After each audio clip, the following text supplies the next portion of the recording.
किसान वाणी कार्यक्रम के प्रायोजक हैं कृषि एवं किसान कल्याण मंत्रालय, भारत सरकार। हर जोखिम से निकल कर फसल आए, सुरक्षित हो जाए, फसल बीमा से हर किसान अब आत्मनिर्भर हो जाए। संकट के समय प्रधानमंत्री फसल बीमा योजना किसानों के लिए वरदान है। अब सूखा पड़े या बाढ़ आ जाए कोई डर नहीं, अब ओले पड़े या कीट पतंगे फसल खा जाए कोई फिक्र नहीं, क्योंकि हमने लिया है प्रधानमंत्री फसल बीमा। बुआई से फसल कटाई तक हर जोखिम का दावा, न्यूनतम प्रीमियम पर अधिकतम भुगतान का वादा। योजना से हर साल जुड़ रहे हैं 5 करोड़ से ज्यादा किसान। अब आपकी है बारी। नजदीकी कृषि कार्यालय, सहकारी समिति, बैंक शाखा, अधिकृत बीमा कंपनी या जन सेवा केंद्र में स्वेच्छा से करा सकते हैं पंजीकरण। फसल बीमा पोर्टल या फसल बीमा ऐप द्वारा भी कराया जा सकता है पंजीकरण। प्रधानमंत्री फसल बीमा योजना, आपकी फसलों का संपूर्ण सुरक्षा कवच। कृषि एवं किसान कल्याण मंत्रालय, भारत सरकार। किसान वाणी कार्यक्रम सुनने वाले सब बाण भाइयों ने धर्मवीर भाई की राम राम। भाइयों, आज दिन मंगलवार और मंगलवार का दिन है तो कार्यक्रम रहेगा फोन इन कार्यक्रम के लिए आज जो हमने विषय चुना है वो है पतझड़ वाले बाग लगाना। इसके लिए स्टूडियो में आमंत्रित विशेषज्ञ हैं डॉक्टर देवेंद्र चहल। आप बागवानी विशेषज्ञ हैं, कृषि विज्ञान केंद्र अम्बाड़ा में कार्यरत हैं। डॉक्टर साहब से इस विषय पे जो बातचीत करेंगे वो करेंगे पुरुषोत्तम भाई। स्टूडियो में आप श्रोता सीधा फोन करके और इस विषय से संबंधित कोई भी जानकारी, कोई भी समस्या का समाधान तुरंत पा सकते हैं। हमारे स्टूडियो का फोन रहेगा 221 322 221 322। कुरुक्षेत्र का STD कोड जो है वो है 01744 01744।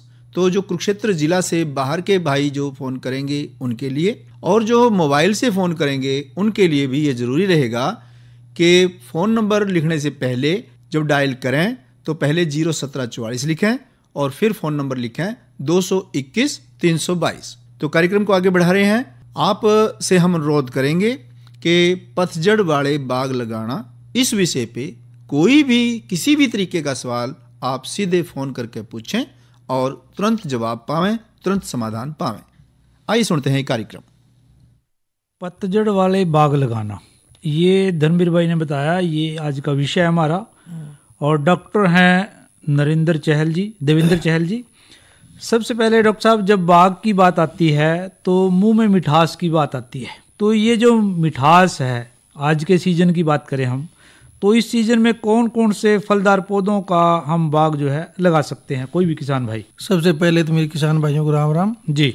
तो किसान भाई इस मौसम में अगर कोई बाग लगाना चाहते हैं तो उसमें मुख्य रूप से नाशपाती जी, दूसरा आड़ू, आलू बुखारा जी, अंगूर, आंवला जी, अनार जी, फालसा और अंजीर जी, ये ऐसे पौधे हैं जिनको आप इस मौसम में लगा सकते हैं, क्योंकि इनका सर्दियों में पत्ते गिर जाते हैं, इसलिए इनको पतझड़ी फलीय पौधे बोलते हैं जी। तो आगे बात करते हैं डॉक्टर साहब की, जब हमने बाग लगाने की बात सोची ली है तो बाग लगाते समय फिर सावधानियों की जरूरत बात आती है। तो बाग लगाते समय कौन कौन सी सावधानियां हमने रखनी है?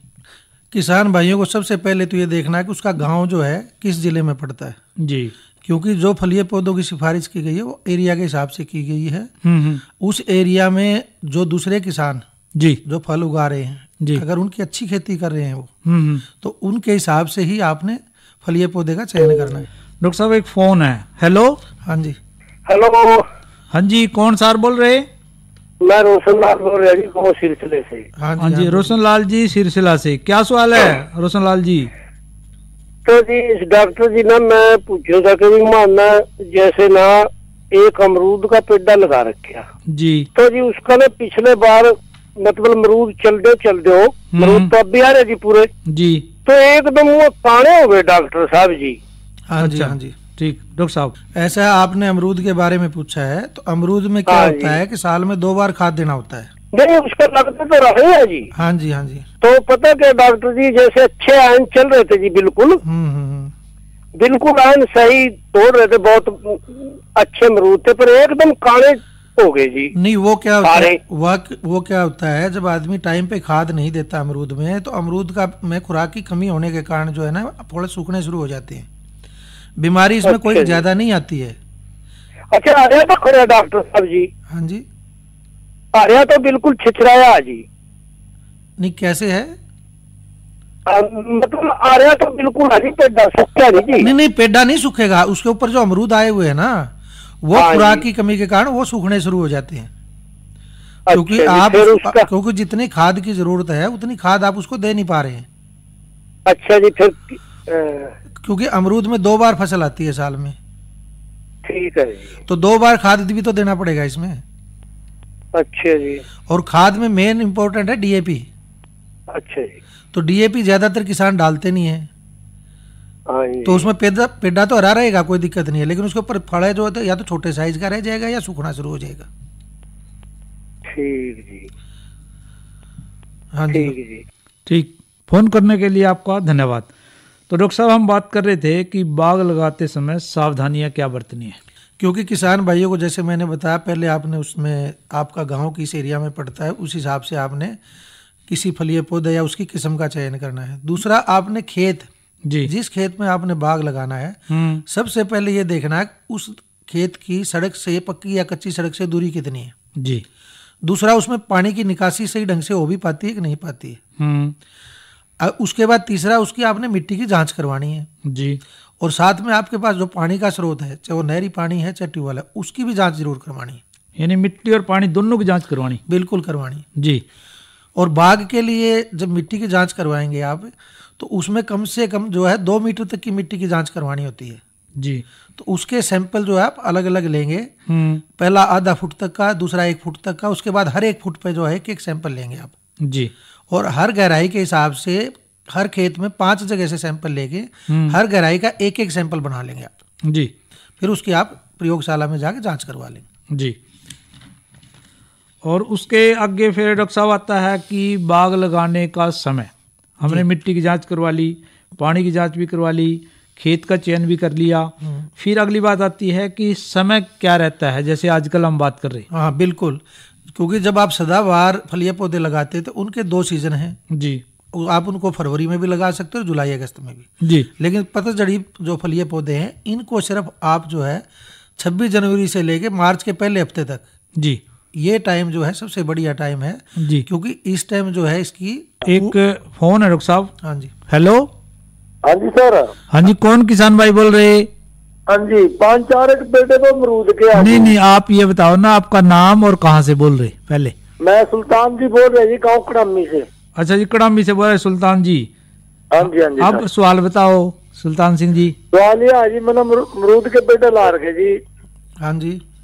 और ये ना मान ली न हो गया कोई 7-7 महीने हुए, मतलब पिछा जब बरसात हो उस टाइम में लगाए रहे जी गर्मी में। हाँ जी। हाँ जी। और आज ये सारे मतलब ना बिल्कुल लाल हुए जी, पत्ते लाल हो गए ना। हाँ जी। ऐसा है, सर्दी जब ज्यादा पड़ती है तो सारे अमरूद के पत्ते लाल होते हैं, कोई दिक्कत नहीं है घबराने तो की। फिर इसका सर सुझाव क्या जी? अब कोई सुझाव नहीं, दोबारा फटावा आ जाएगा, नए पत्ते आ जाएंगे, कोई दिक्कत नहीं, सर्दी में ये गिर भी कोई जाएंगे। दिक्कत नहीं, मैं ये सोच रहा था मैं कभी कोई बीमारी नहीं ना ना ना, कोई बीमारी नहीं है। जब सर्दी ज्यादा होती है तो अमरूद के भी पत्ते लाल होके गिरने की कोशिश करते हैं।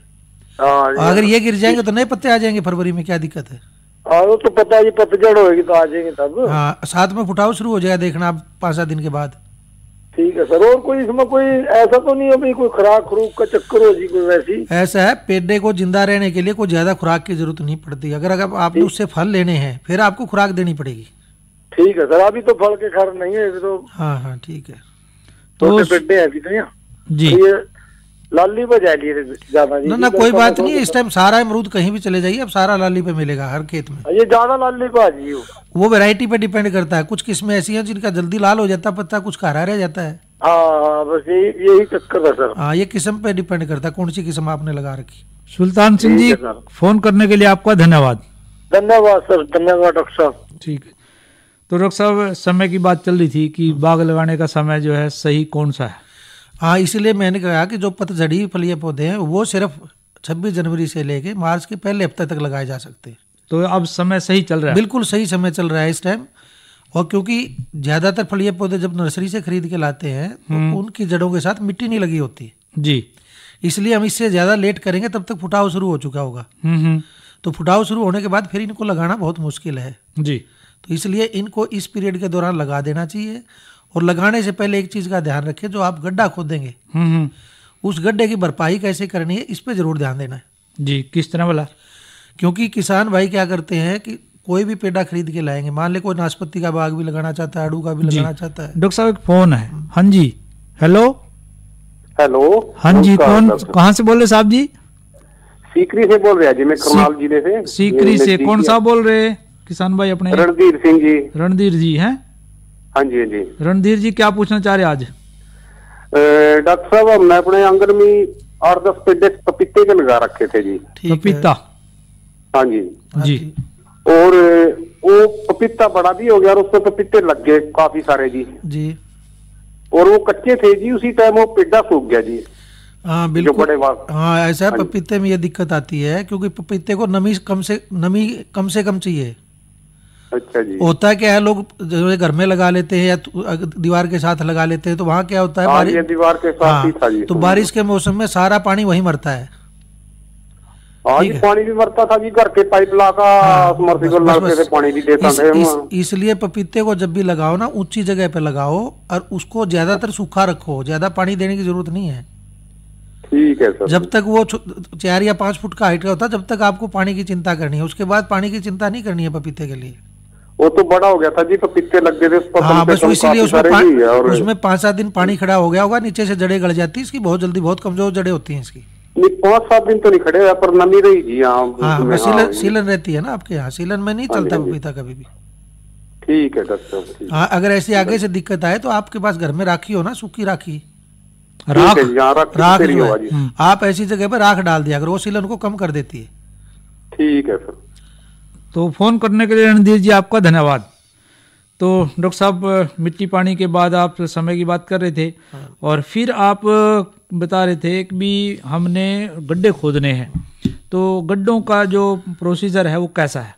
ऐसा है, अब ज़्यादातर किसान भाई क्या करते हैं, किसी ने बाग लगाना है, आड़ू का लगाना है, किसी ने आलू बुखारे का लगाना है, वो ये नहीं सोचते कि सबके फासला अलग अलग है जी।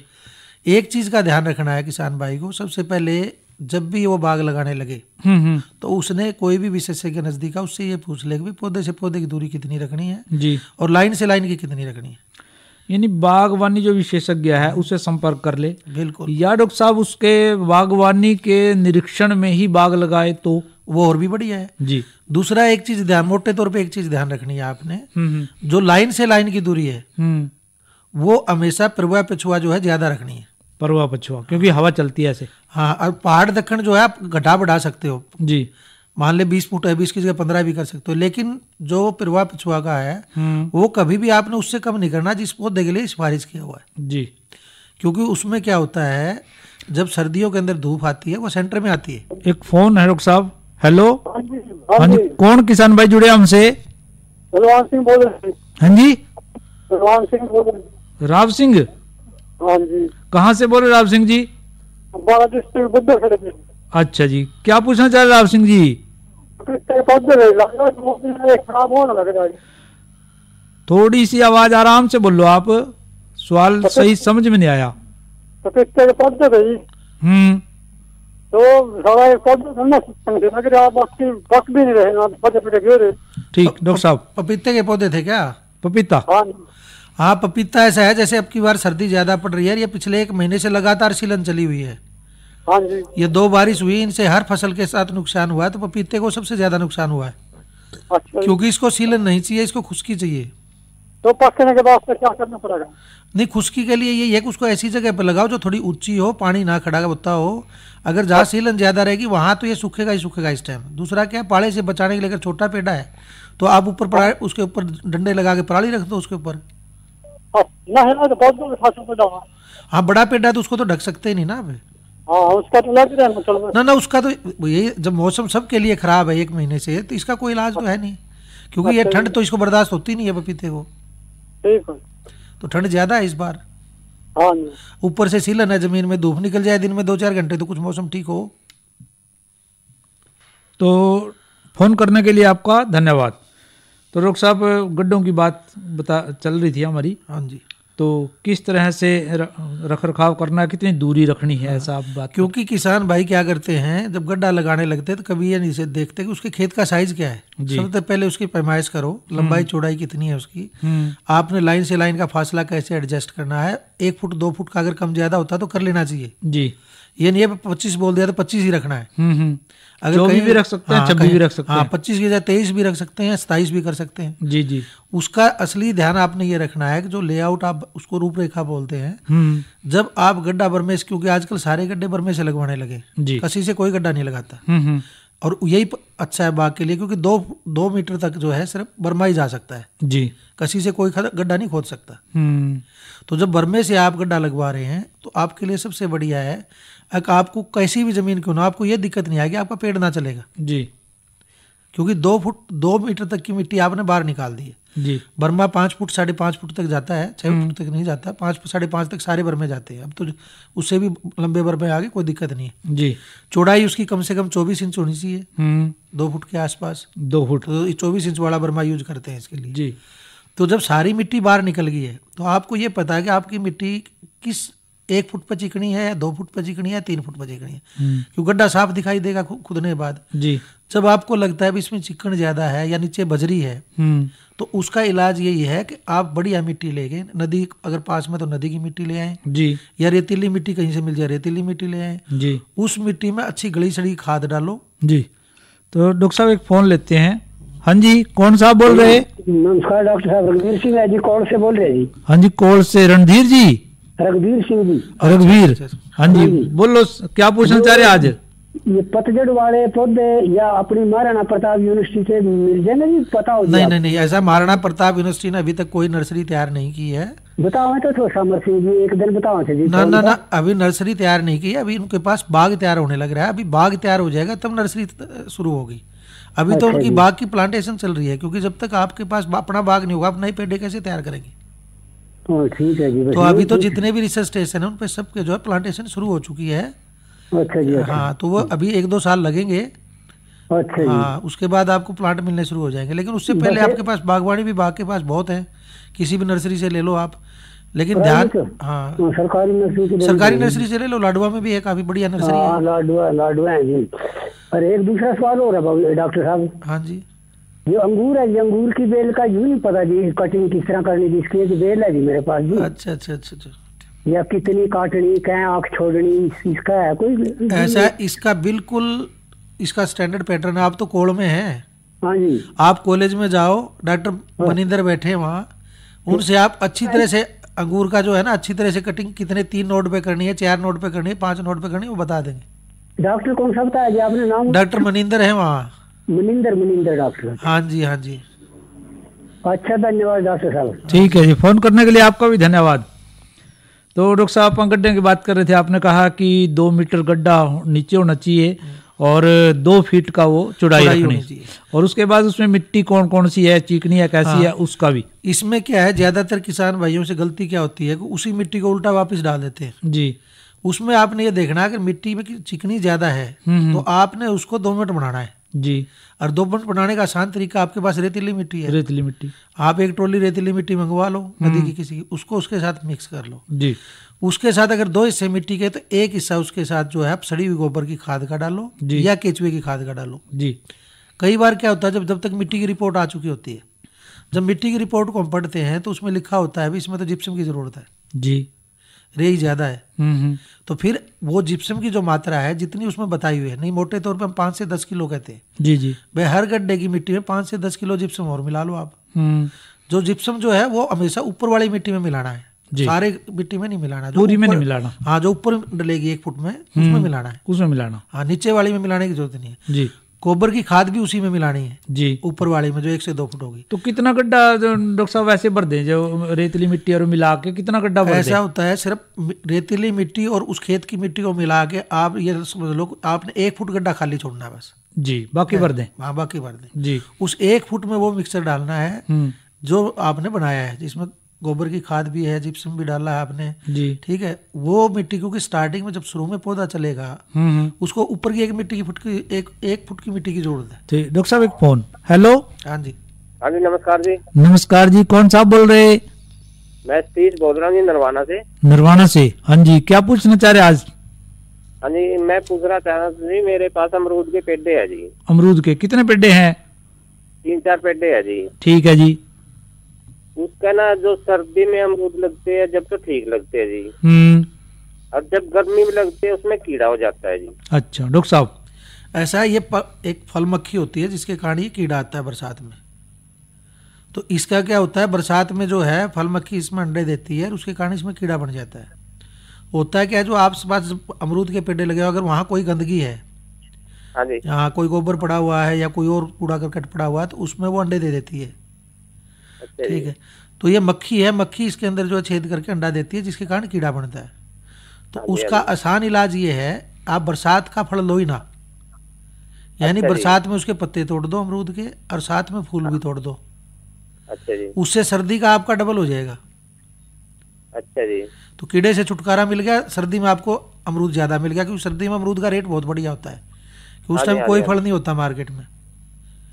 क्योंकि बरसात में तो आम सबसे ज्यादा होता है, आम अमरूद को मार्केट में टिकने नहीं देता जी।